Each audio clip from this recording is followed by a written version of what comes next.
허락해 주십니다. 여러분 성경 말씀 오늘 15절부터 보았는데 어제 말씀 가운데 한 구절을 좀 보고 넘어갔으면 좋겠습니다. 바로 앞구절입니다. 14절 말씀해 보면 지금 에베소서의 말씀이 사도 바울의 말이 다 인과관계로 그러므로 계속 이어지고 있습니다. 그런데 14절 말씀에 이렇게 시작했죠. 그러므로 이르시기를 잠자는 자여 깨어서 죽은 자들 가운데서 일어나라. 그리스도께서 너희에게 비추이시리라 하셨느니라. 아멘. 여러분 결론적으로 말하는 것 같죠. 잠자는 자여 일어나라. 빛의 자녀들이여 일어나라. 어둠 가운데 어둠으로 대비되는 게 뭡니까? 그리고 죄 아닙니까? 죄의 자리에서 깨어라 일어나라. 그리고 너희를 공격하는 어떠한 공격으로부터 빛의 갑옷을 입어라.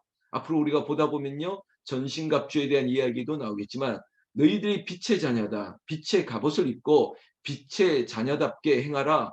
그러려면 일어나라고 얘기하고 있습니다. 잠에서 깨어라. 일어나라. 여러분 어둠의 자리에서 일어나라. 그리고 잠자는 영혼아 일어나라. 물론 육체의 문제로만 일어나는 게 아닙니다. 내가 내 속에 있는 작은 것까지도 다 깨우고 그리고 일어나고 그리고 우리가 빛 가운데 행하고 주께서 빛이라 명하셨사오니 빛 가운데로 나아가겠다라는 것입니다.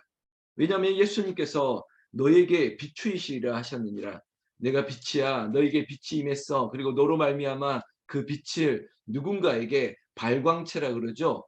내가 빛을 머금고 내가 어느 자리에 가면 빛의 역할을 감당합니다. 제가 형광색 이렇게 마킹 이런 걸 가지고 성경책에 줄을 치면서 많이 보는데요. 그 형광이라고 하는 물질이 그렇지 않습니까?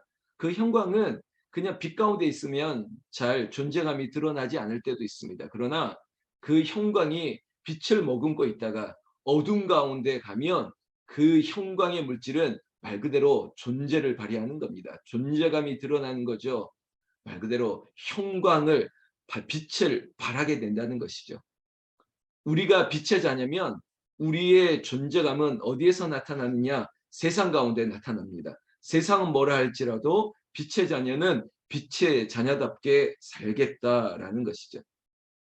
그 말씀을 우리가 머금고 우리가 15절 말씀을 보면 그런즉 너희가 어떻게 행할지를 자세히 주의하여 지혜 없는 자 같이 하지 말고 오직 지혜 있는 자 같이 하라라고 얘기하고 있습니다.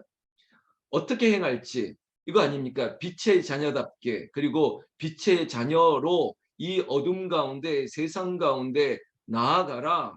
그러면 그 나아가서 어떻게 행할지는 우리에게 있어서 숙제와 같은 것이지만 그러나 어렵지 않습니다. 마치 일이라고 하는 do라고 하는 doing은 존재로부터 흘러요. 그게 being이라고 하는 존재라면 이 말을 한 문장으로 엮는다면 여러분 사역은 일은 존재로부터 흐릅니다. 사실은 그냥 인간적으로 본다면 이거 하기 싫을 때가 있고 이거 그냥 멈출 때가 있고 이거 그냥 그만하고 싶을 때가 있죠. 그런데 내가 누구냐? 내가 하나님의 자녀다. 내가 빛의 자녀다. 그리고 하나님 나를 통해서 빛을 나타내기를 원한다. 그 마음이 있으면 그 존재가 무엇인지를 알면 일을 하게 만든다는 거예요. 근데 거꾸로 일하기 위해서 내 존재를 부각시키겠다 그러면 안 돼요.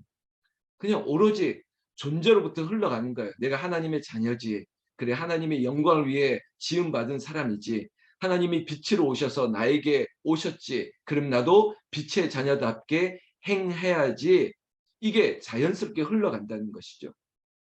그게 바로 지혜라는 것입니다. 여러분 지혜는 그저 학위처럼 대학 나오고 대학원 나오고 박사에서 얻는 게 아닙니다. 지혜는 선물이에요. 지식은 노력을 해서 얻을 수 있는 것처럼 말하지만 지혜는 미련한 자에게도 선물을 주시면 받는 거예요. 그래서 정말로 초등학교도 나오지 못한 할머니들의 결정이 아무리 미국에서 박사학위를 받은 그 젊은이들의 생각을 뛰어넘을 수 있는 것이에요. 왜? 하나님이 주신 것이기 때문에. 지혜의 영이기 때문에. 성도 여러분, 오늘 지혜 있는 자가 되기 위해서 내가 무엇을 한다라고 하지 말고 하나님 내가 빛의 자녀답게 그렇게 살아가면 하나님께서 너에게 준다는 거예요. 선물을 준다는 거죠. 그러면 우리가 자연스럽게 하나님의 자녀답게 빛의 자녀답게 살아갈 수 있는 것입니다. 그게 지혜예요. 지혜는 굉장히 자연스러운 거 아니겠습니까? 16절에 이런 표현이 있습니다. 세월을 아끼라. 세월을 아끼라 때가 악하니라. 여러분 이 세월, 여러분 세월이라는 단어만 보면 제가 가슴이 이렇게 놀랍니다. 뭐냐면 우리가 정말 이제 시간이 많이 지났지만 그 안산에 있었던 고등학생 아이들의 그 세월호 사건, 이 세월과 막 이게 막 연결이 되니까 막 놀랄 때가 있어요. 세월을 아끼라, 세월을 아끼라.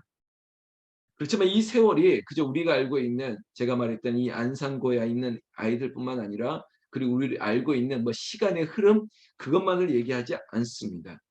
그런데 여러분 가지고 있는 성서윤회원의 매일 성경 보고 계신 줄로 믿는데요. 매일 성경에 보면 오늘 제목도 세월을 아끼라인데 이 16절에 대한 세월이 여기서 설명을 잘 해주더라고요. 아끼다, 이 세월을 아끼다, 아끼다는 말이 여러분 헬라어로 속량과 같은 말이라고 합니다. 제가 그냥 설명을 드리는 겁니다. 아끼다는 것이 그저 시간을 타임을 아끼는 것의 의미가 아니라 헬라의 동의적인 의미는 속량이다. 마치 값을 주고 이 기회를 얻는 것. 대표적으로 예수님이죠. 예수님이 당신의 죽음의 값을 통해서 우리 모두에게 부활과 영생의 값을 치러주신 거예요. 이게 속량이라는 거예요. 그러니까 굉장히 어려운 것이죠. 귀한 것이죠. 근데 오늘 이 악기라는 표현이 세월 앞에 연결고리 가운데 있다는 것입니다.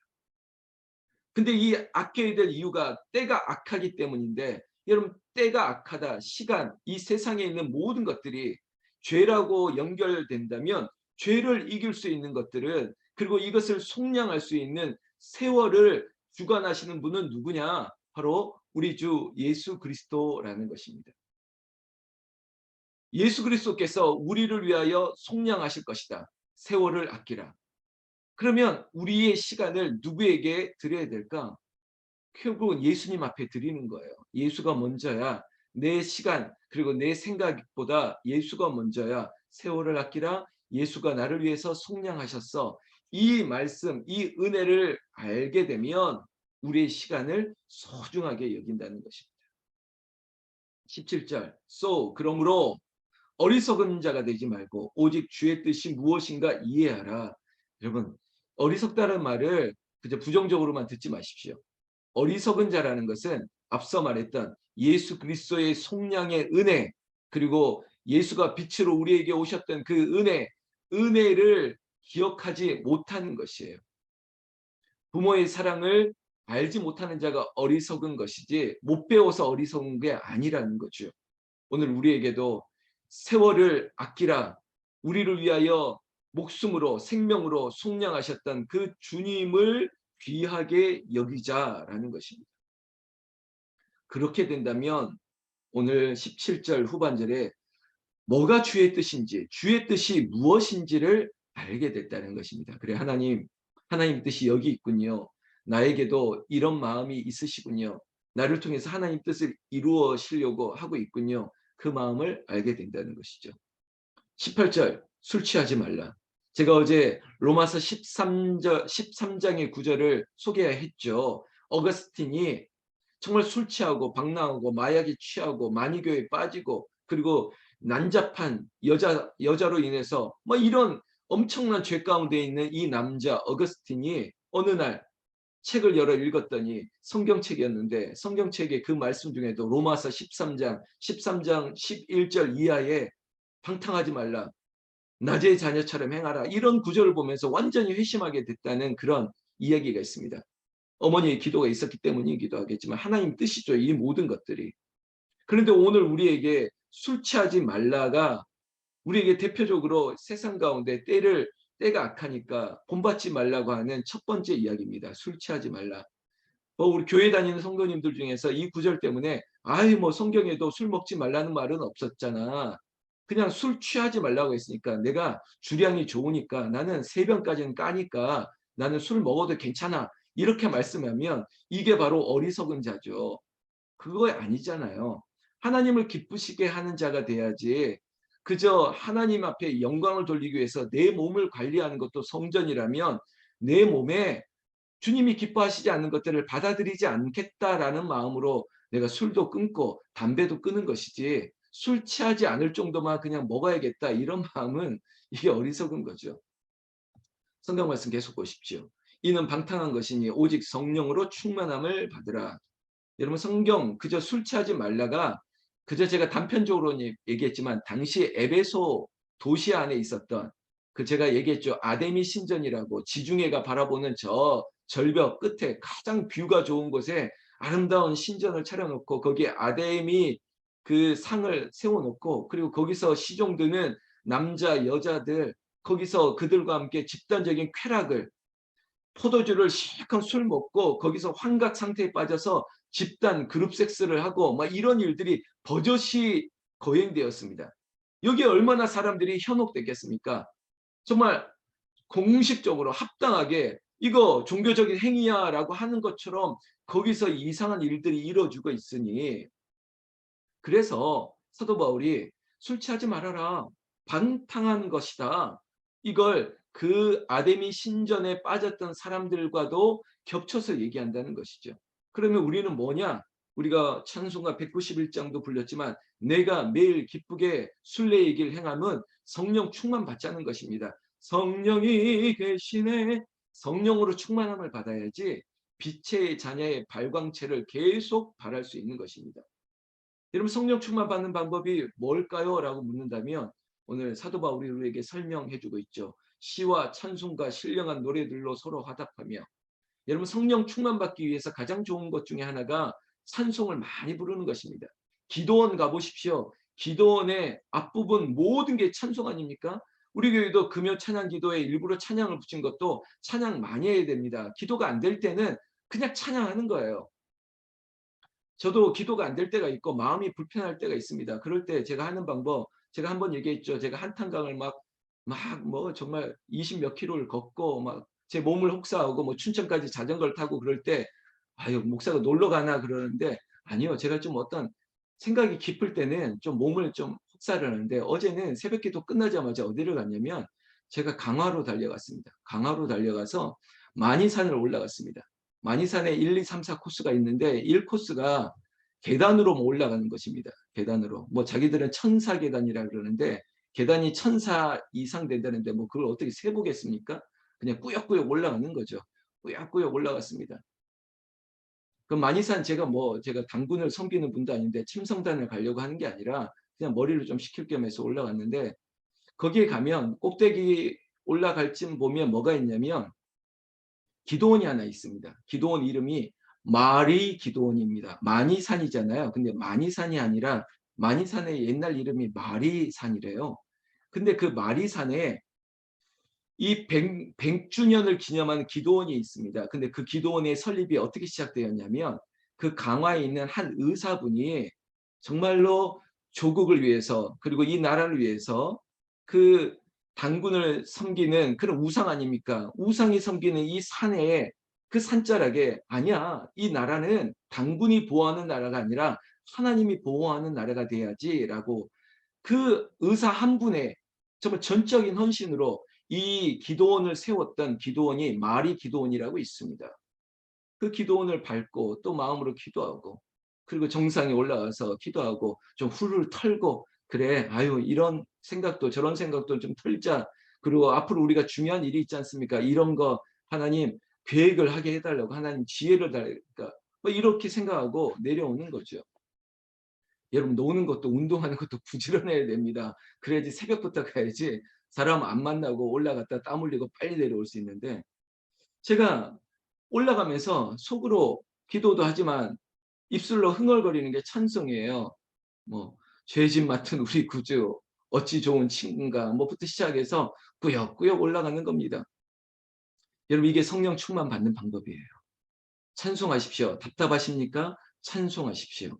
그리고 어둡습니까? 찬송하십시오. 19절 여러분들이 한번 같이 읽어볼까요? 시와 찬송과 신령한 노래들로 서로 화답하며 너희의 마음으로 주께 노래하며 찬송하며 이겁니다.